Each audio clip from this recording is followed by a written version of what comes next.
directly to jail again. Either you're cheating or this game is rigged. Fine. Who was Fannie Lou Hamer?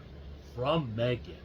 Well, on August 22, 1964, a lot of Americans were asking that same question. That night, they turned on the TV to see Hamer on every news program. She looked like a nice middle-aged lady, somebody's mom or your neighbor. But in her home state of Mississippi, she was well known as a fierce voting rights advocate. For the past 2 years, she'd been fighting to get African Americans access to the polls. The Constitution said that the right to vote couldn't be denied due to race. But southern states have found sorts of ways to get around the law. Stripped of the right to vote, black southerners had no voice in a racist system. To try to fight it, you face jail time, and intimidation, and violence.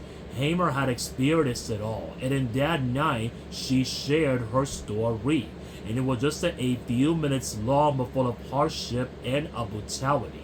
And the viewers who never heard of her before wept. And overnight, she went being from a local activist to a national civil rights leader.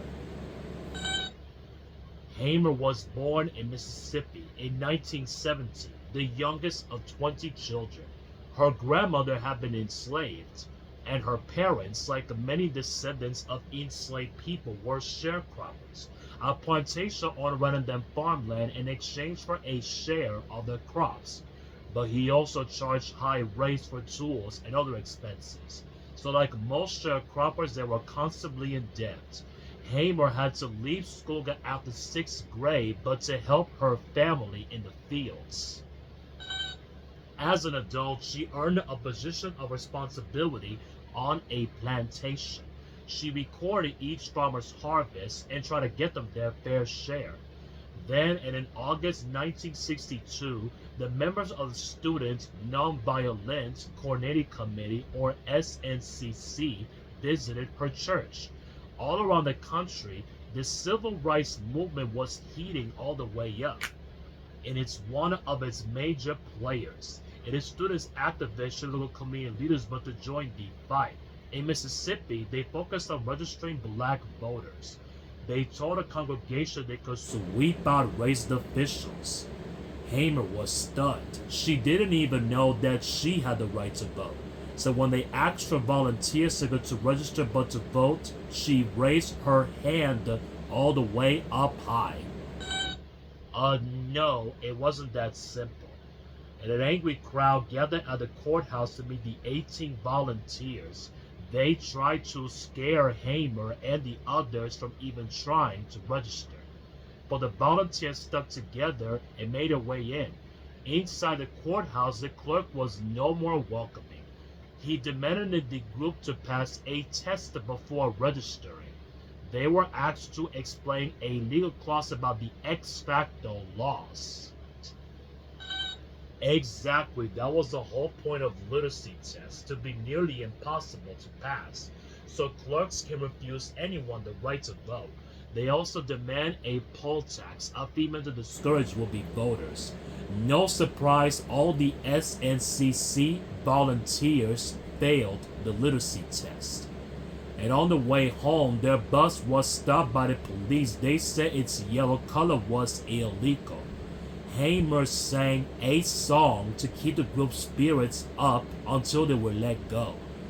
That night, she was fired from her job and evicted from her home. The plantation owner had heard about her attempt to register.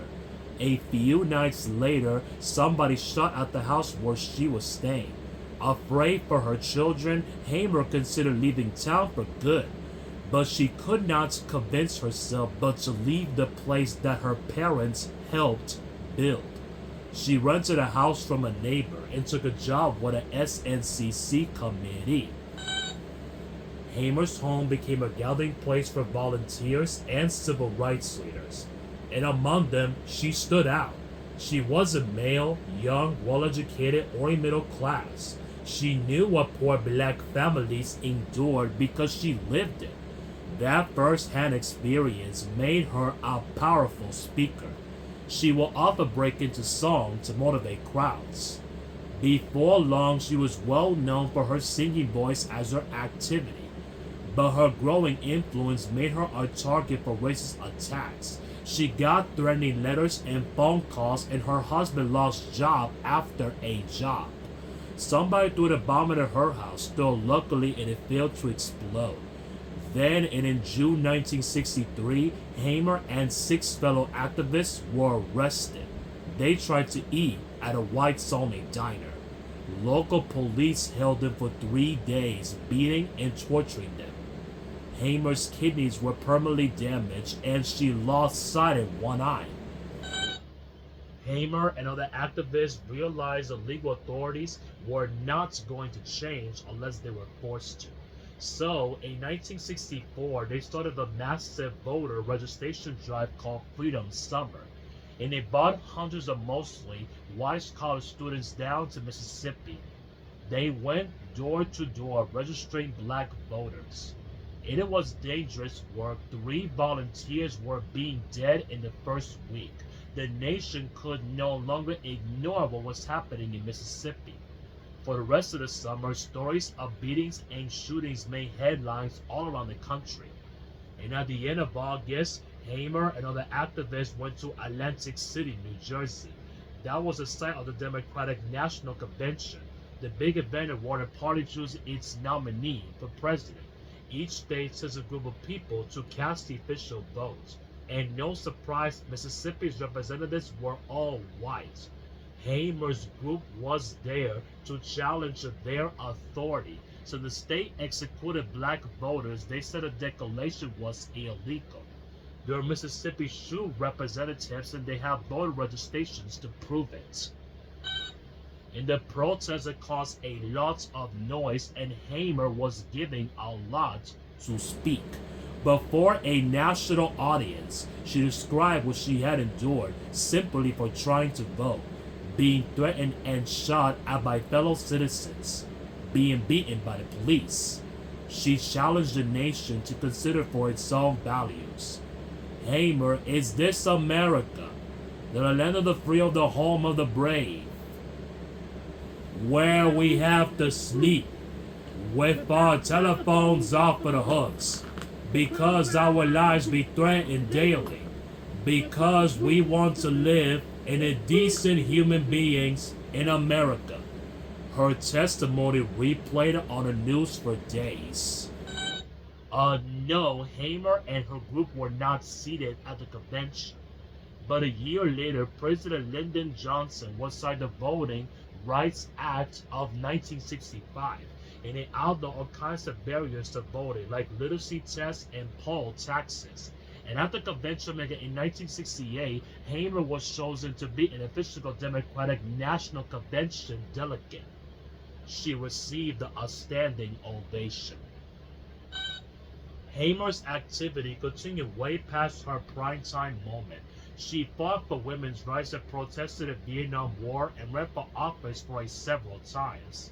She founded a Freedom Farm, a cooperative to help black farmers to climb out of poverty. Before her death in 1977, she was buried there. Yeah, I guess it is your turn to roll.